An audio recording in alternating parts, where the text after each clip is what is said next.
Assalamualaikum warahmatullahi wabarakatuh. Alhamdulillahirabbil alamin. Alhamdulillahilladzi khalaqal mauta wal hayata liyabluwakum ayyukum ahsanu amala. Asyhadu an la ilaha illallah wahdahu la syarikalah wa asyhadu anna Muhammadan abduhu wa rasuluhu la nabiyya wa rasula ba'da. Qala Allah Ta'ala fi kitabil karim. A'udzu billahi minasyaitonir rajim. Bismillahirrahmanirrahim. Qul ya ayyuhal kafirun la a'budu ma ta'budun. Al-ayah sadaqallahul azim. Bersyukur pada Allah dengan ucapan alhamdulillahirabbil alamin. Kita bisa berkumpul bersilaturahim dalam rangka pembelajaran khitobah sebagai bekal kelak untuk anak-anak semua menghadapi masa depan. Salatullah wassalamuhu semoga tetap tercurahkan kepada junjungan kita Nabi Muhammad SAW atas bimbingan serta petunjuk beliaulah zaman jahiliyah sudah terhapuskan menuju dinul Islam. Anak-anakku yang dirahmati Allah, sebelum ayah menyampaikan materi tentang prinsip akidah muslim dan prinsip akidah seorang muslim terhadap non-muslim, mari kita kirim doa dulu. Pertama kita tujukan kepada kedua orang tua kita, baik yang sudah meninggal ataupun yang masih hidup. Orang tua yang sudah meninggal tidak butuh kiriman nasi, tidak butuh kiriman berkat. Yang mereka butuhkan adalah doa dari anak-anaknya. Yang kedua kalinya kita doakan pengurus, pengasuh, donatur, semua pihak yang terlibat di LKSA ini, semoga beliau-beliau istiqomah dalam membimbing anak-anak semua, istiqomah dalam memberi donatur kepada anak-anak semua, sehingga anak-anak tetap bisa berjalan dengan lancar melanjutkan pendidikannya. Yang ketiga, kita doakan diri kita. Halo, kita doakan diri kita yang sedang lesu, ayo bangkit, semangat, jangan ngantuk. Yang capek dibuka temannya. Yang ada masalah semoga Allah memudahkan dan memberikan solusi terbaik untuk masalah itu. Semoga yang lagi ada hajat besok pulang ya. Besok pulang manfaatkan sebaiknya silaturahim kepada keluarganya ayah, keluarganya ibu, terutama yang sudah meninggal ya. Nah, ini bekal tak sampaikan untuk menghadapi ketika sampean di kampung halaman menghadapi ketemu orang-orang Nasrani. Ya. Al-Fatihah. A'udzu billahi minasyaitonir rajim. Bismillahirrahmanirrahim. Alhamdulillahirabbil alamin. Arrahmanirrahim. Maliki yaumiddin. Iyyaka na'budu wa iyyaka nasta'in. Ihdinas siratal mustaqim. Siratal ladzina an'amta 'alaihim ghairil maghdubi 'alaihim waladdallin. Amin. Terima kasih anak-anak. Prinsip akidah muslim terhadap non-muslim. Prinsip berarti tidak bisa ditawar. Prinsip berarti suatu pokok yang harus dipegang teguh. Pertama adalah dinul Islam. Apa? Tak ulangi apa? Dinul Islam. Agama Islam adalah satu-satunya agama yang benar, yang diridhoi oleh Allah SWT. Inna dina indallahil Islam. Sesungguhnya agama yang diridhoi di sisi Allah adalah Islam. Nabi Adam sampai Nabi Muhammad membawa risalah Islam, bukan risalah yang lain. Cuma mungkin beda istilah pada waktu itu. Di dalam surat Al-Maidah ayat 3 disebutkan, ada yang hafal? Al-yauma A'udzu dulu. A'udzu billahi minasyaitonir rajim. Bismillahirrahmanirrahim. Al-yauma akmaltu wa atmamtu. Lepotan. Didengarkan. Al-yauma akmaltu lakum dinakum wa atmamtu nikmati wa raditu lakum Islam madinah. Ini ayat terakhir turun ketika haji wada, haji perpisahan. Sebelum Rasulullah akhirnya setelah haji wada pulang dan sakit yang saya ceritakan tentang ukasha yang nyambuk, enggak jadi nyambuk Rasulullah itu.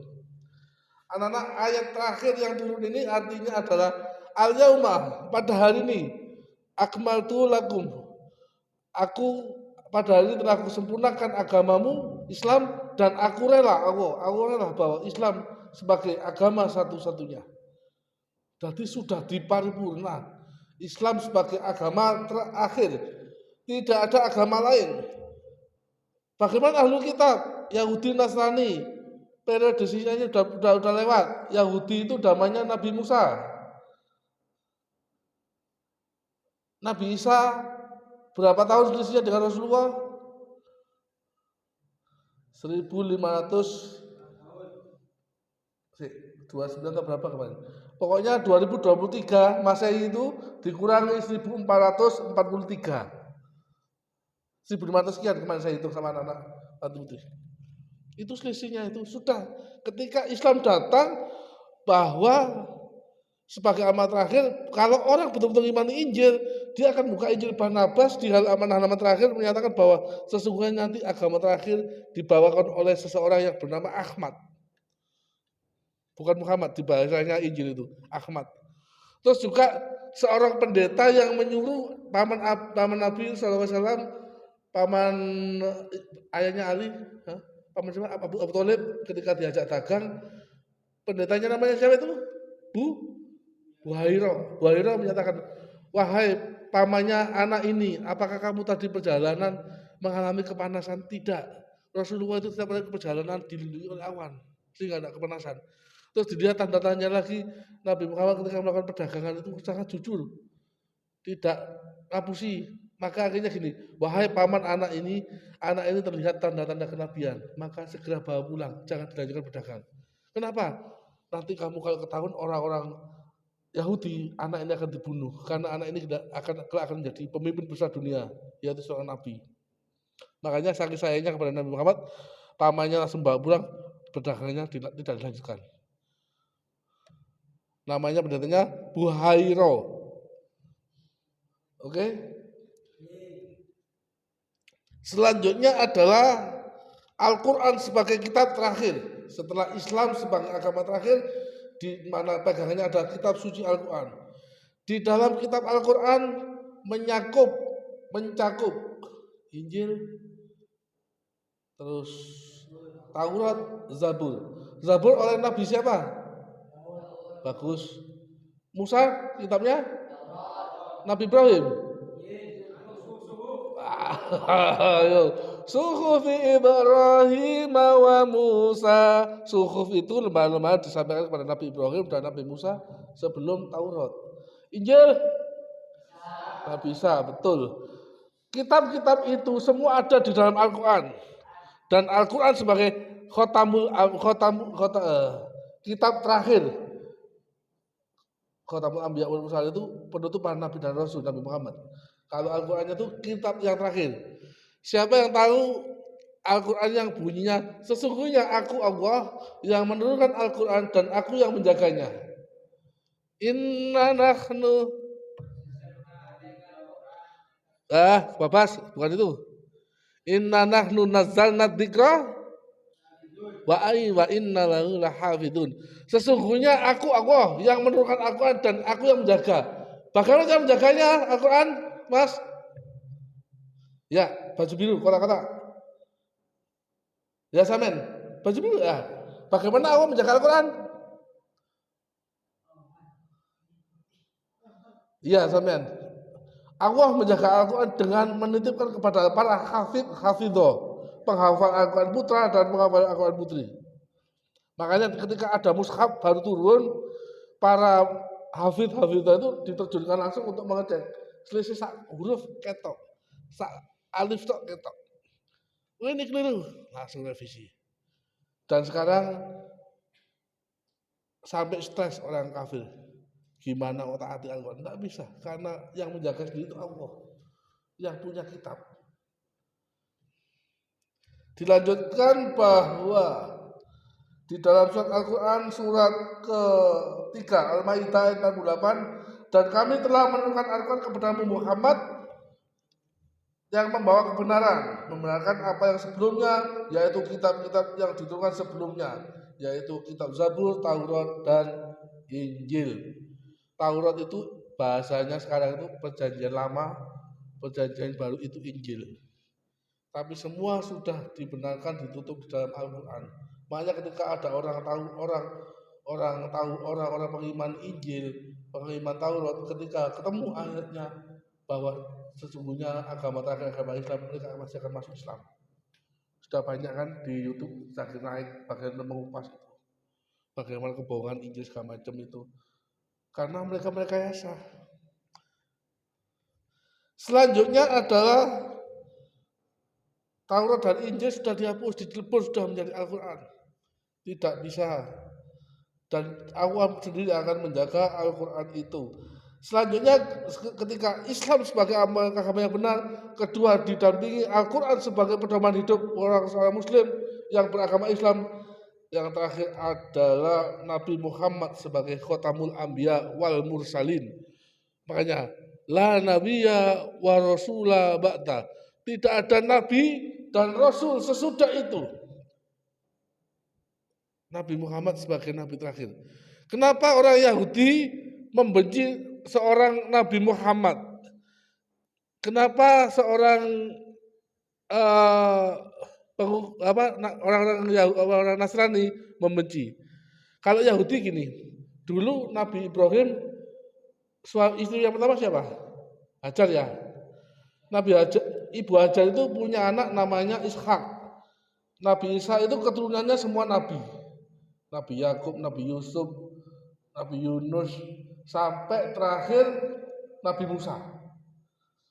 Sedangkan istrinya Nabi Ibrahim yang satunya yang dapat hadiah dari ini ceritanya gini, Nabi Ibrahim itu hijrah ke suatu negara. Di situ negara itu ketika rajanya itu ketika ada orang cantik pasti diambil menjadi istri.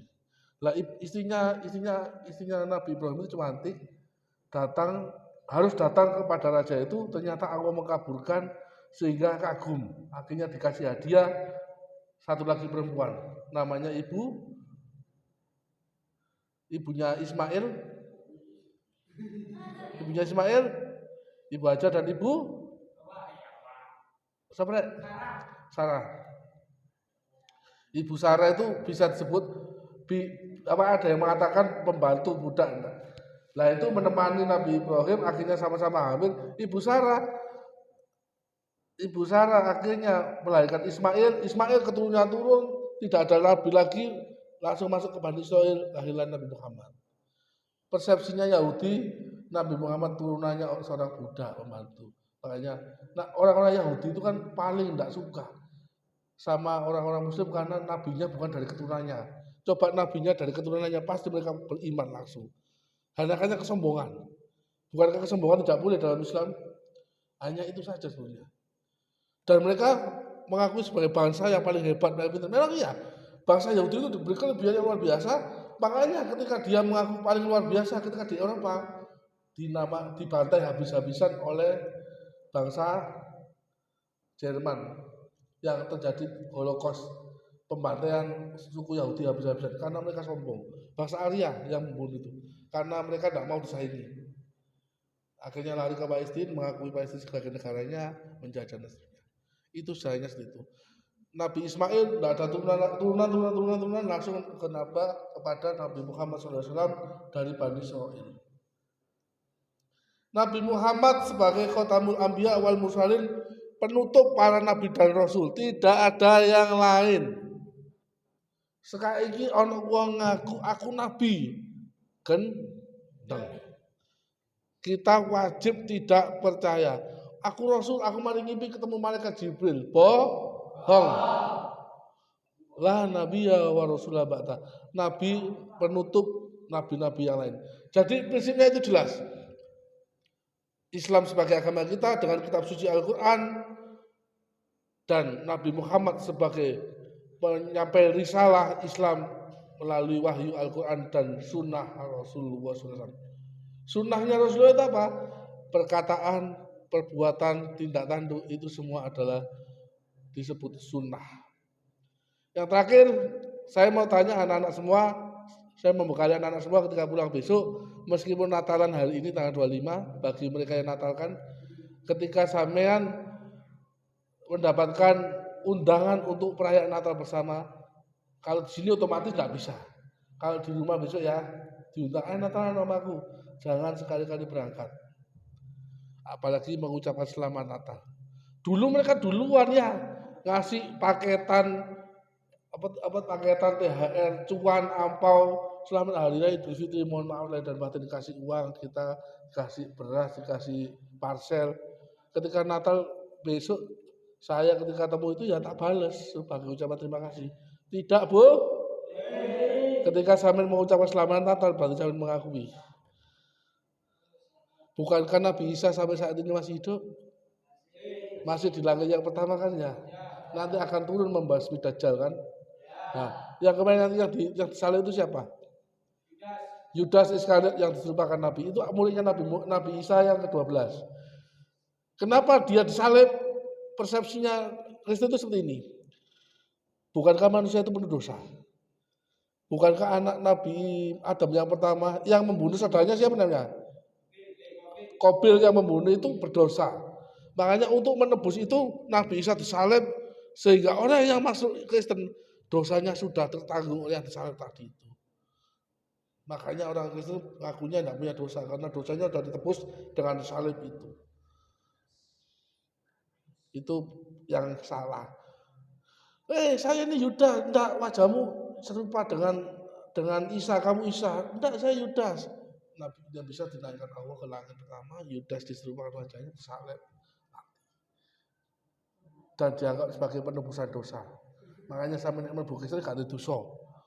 Sehari ini wong Kristen pada setiap manusia itu punya malaikat raqib atid yang selalu mencatat amal baik dan buruk kita. Betul?